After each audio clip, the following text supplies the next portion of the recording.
prospecting, and if you're new to my channel, welcome. I'm just here at my humble home, sitting here at my little display cabinet. A few goodies in there. It's all my coins that we've pulled out of the river here so far. Some nice coins there. This one here I actually found on the property I'm living on. There's an old house that burnt down here. Anyway, I'll show you.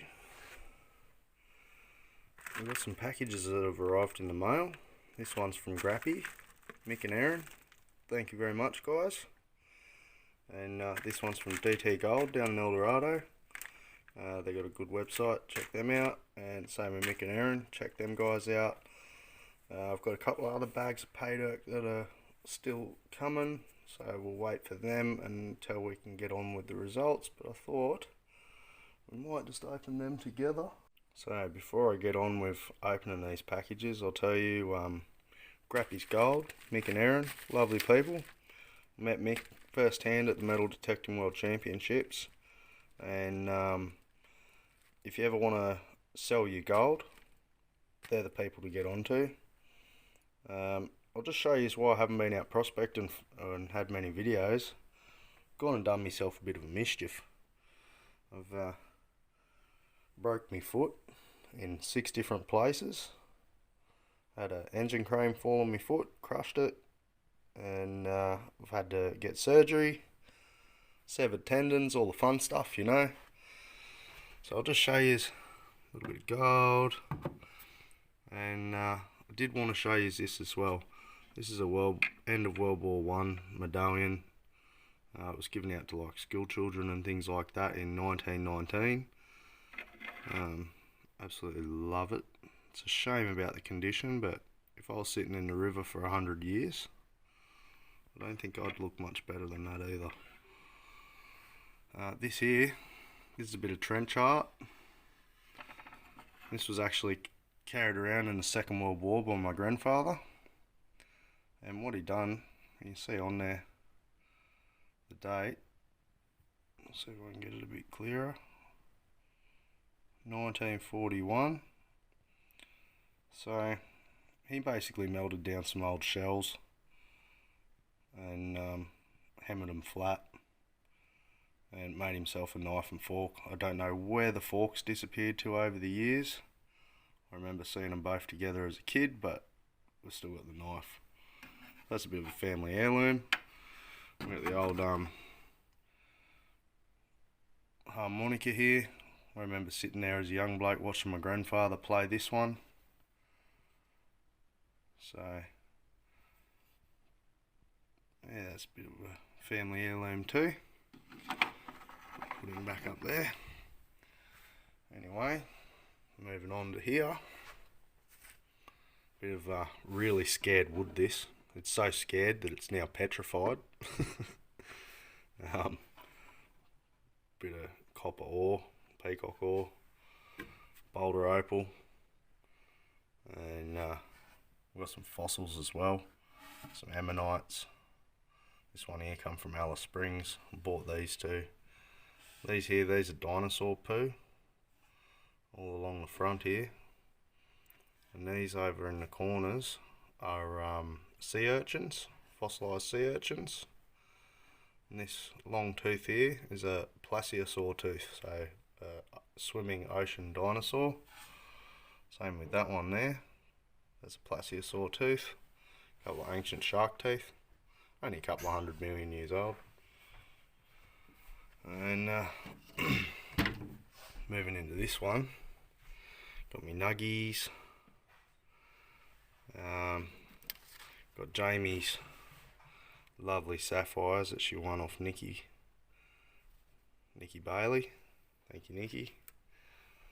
Some thunder eggs. A few gems have been saving up. And of course, we all know what these are. Metal Detecting World Championship tokens. Copper nugget. I will say though, I've got a stack of Blue Dog Prospecting stickers here. So if anyone wants one, give me a hoy. $5 each, plus postage, of course.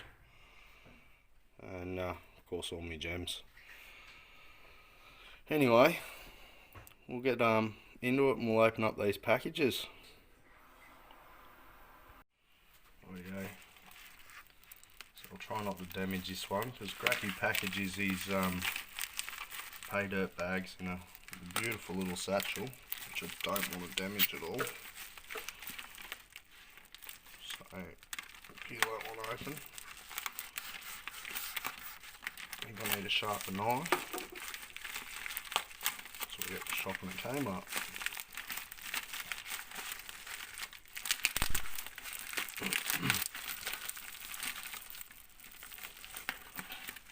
So there's one of Grappy's cards.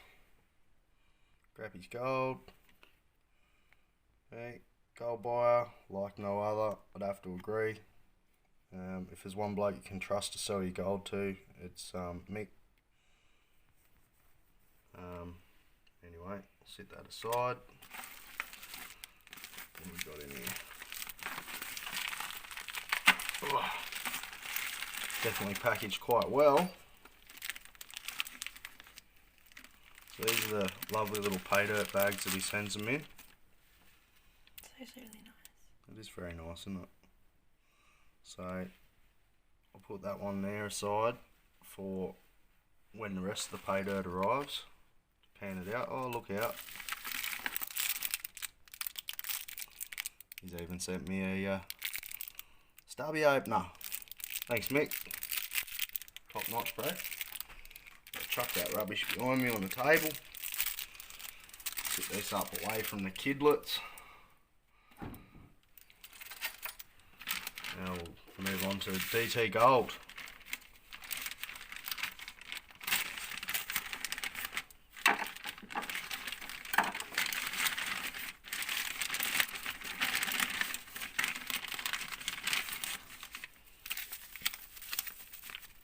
So we've got the DT Gold logo. Like I said, this come from El Dorado, down basically Reedy Creek, Victoria. So this should be a nice little batch of pay dirt. Both of them are, I think, are around the $60 mark. I'll put down in the description a link to DT Gold and Grappy's if you're looking for a couple of them. So chuck that rubbish behind me. Anyway, I'll sit them up there away from the kiddlywinks so they can't get their hands on it and spill me pay dirt all over the place. Rightio, so we've got the panning station set up. So basically it's just a barrow that my lawnmower tows around like a little yard trolley. We've got the pay dirt from Grappy's and DT Gold pans. So I'll get set up here and we'll get in and we'll just do the Grappy's and DT Gold, and we'll do a separate review when the rest show up. Righto, so we're going to do the DT Gold first. So this bag was, I think it was our $40 bag. It's had 2 lots of $13 added to it to amount to the same amount as Grappy's and that, which are around the $60 mark. So they add 0.1 grams into their bags. Just cut him open there. And what I'm going to do too is I'll pan into another pan just so that we can go back through it to check if we've got any losses. So you can never get it all.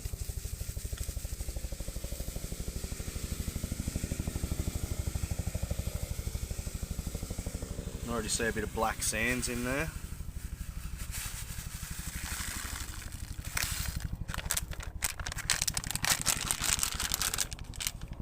Make sure the bag's nice and clean, make sure there's nothing else left in there. See that one behind me. So that's the sort of pay dirt that they comes out with. and that's basically classified material from El Dorado, Reedy Creek area. Looking at that, oh, I can actually see a little piece of gold right here. I'll sit that back there. There's a nice little piece right there. That's cool. Little chunky bit. But anyway, I'll put that in there and we'll pan it out.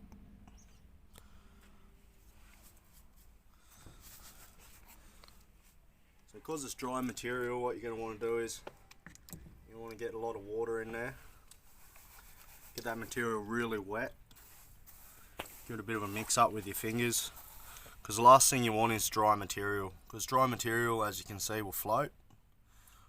That's actually a good sign. Seeing organic material like that in your pan is a good sign of good pay dirt. So I'd say what they've done is they've gotten some sands, classified it all down, put it in, and then they've added a guaranteed amount of gold, which is usually what happens. You'll never get rich off pay dirt, so don't think you're gonna go and buy some pay dirt and end up with an ounce in there, because you won't. I think they're around about 40% ROI, which is your return. You want to give that a good classified down. See, it's actually quite clean material. You can see a bit of dirt coming up, but that's actually been possibly washed. Give it a good shake, mix it around, get all that heavy material just to drop down. And what I like to do as I'm shaking, get it all down to the bottom, then just tilt my pan slightly like that and keep shaking it around, and that way it gets it down in this lip that runs around the pan. So we'll pan that into the Garrett gold trap, so we can have a look through for gems and things after. You see that blonde sand's just coming off the top, and as soon as you see this black sand coming up to the surface, you're going to want to shake it back down again. Get all them blondes back up to the top.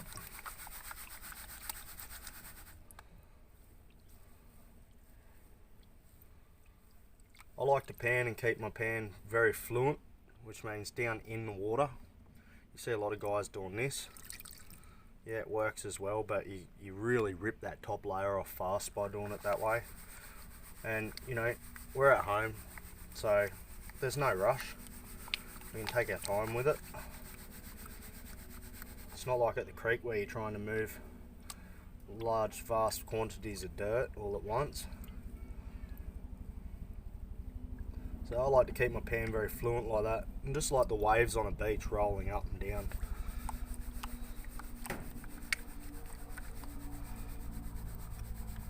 You actually see a lot of the material just sort of floats off. You see the black sand starting to come up through there now. So we'll shake him back down. And this is where I get to the point where I will actually pull it up out of the water a little bit and just pan very gently. Shake that material back into that corner. I don't usually use this pan, I usually use the Garrett Gold Trap, but on this occasion I thought we'd try something a bit different.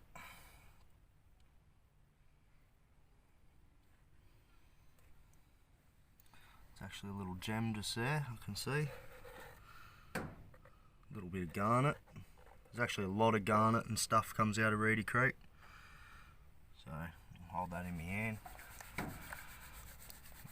See, and as you shake again and agitate, all that heavy material will drop down. The blonde sands will come back to the top. You can actually shake it forward like that as well. Don't recommend that too much though. So what we'll do now, oh, you can see a bit of gold just sitting on that riffle there. So we'll try and shake him back down with the rest. And I'll spin my pan around. Oh, we can actually see, just by doing that, there's a nice little picker there, and I did see a big chunky piece down in here as well. There's a bit we picked up earlier. So there's some nice gold in there. And to be honest, like, I've spent more in fuel sometimes heading out to the gold fields than $60 and come home with far less. So, you know, it's up to you guys what suits you, but I prefer to actually be out in nature, and you get to see a lot more. I will say though, the black sands down from El Dorado Reedy Creek, as you can see, really gemmy, and they do bind together.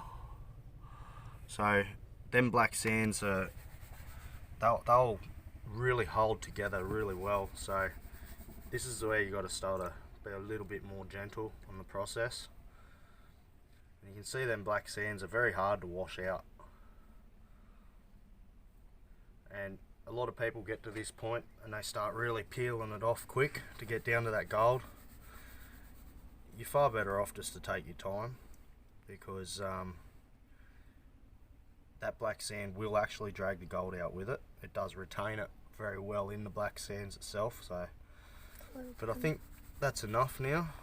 We'll do a bit of a wash back.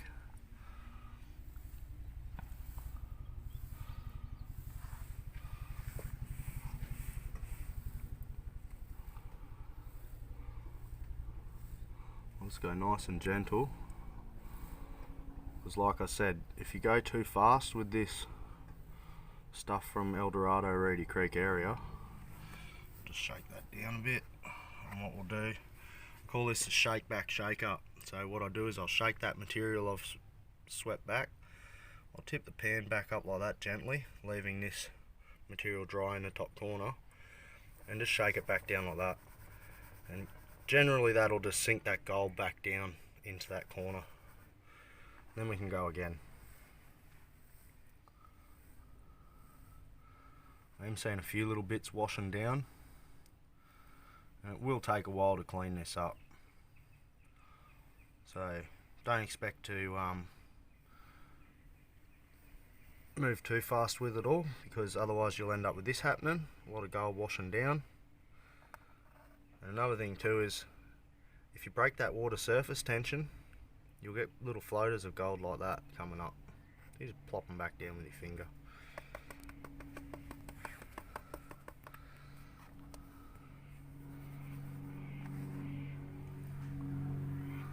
Nice little picker just there.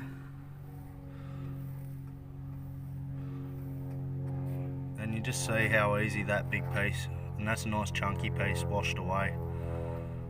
So just push them back down with your finger like that. Give them a little tap and continue on.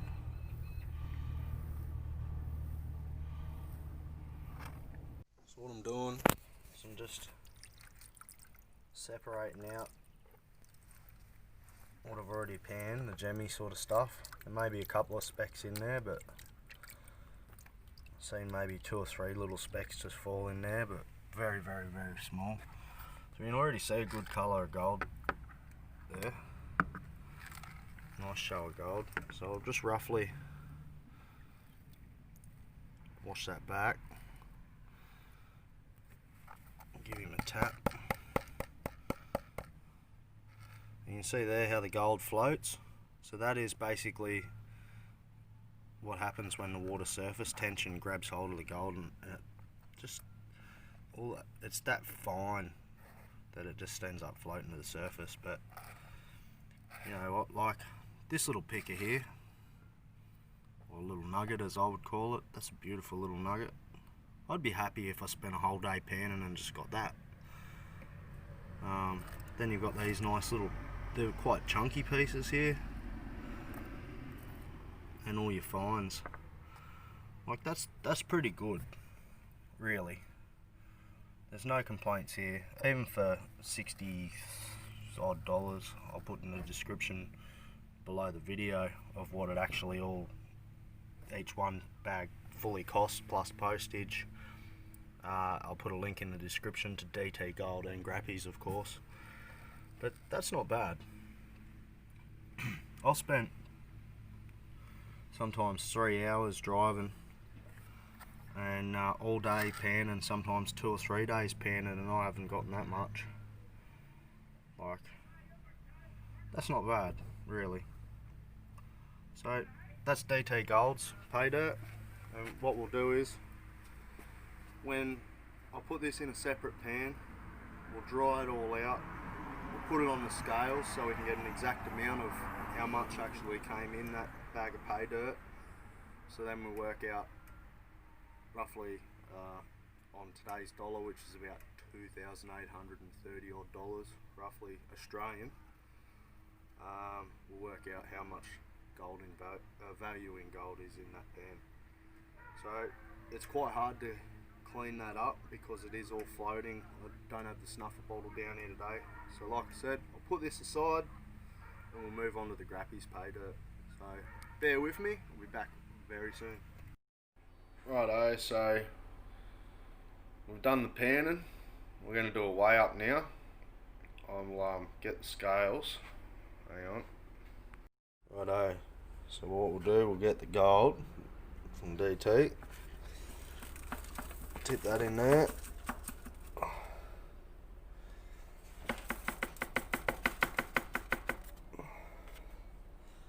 Make sure we've got it all.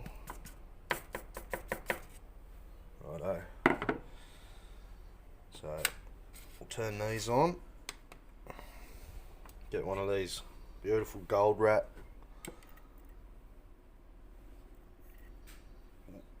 scale weighers here. We've got to tear that off. Oops.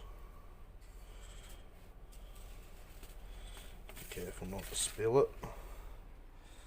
So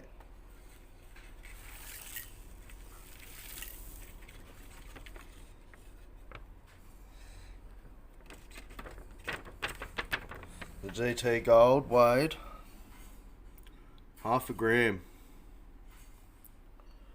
So that's half a gram. Righto. Tip that back in there. Make sure it's nice and clean.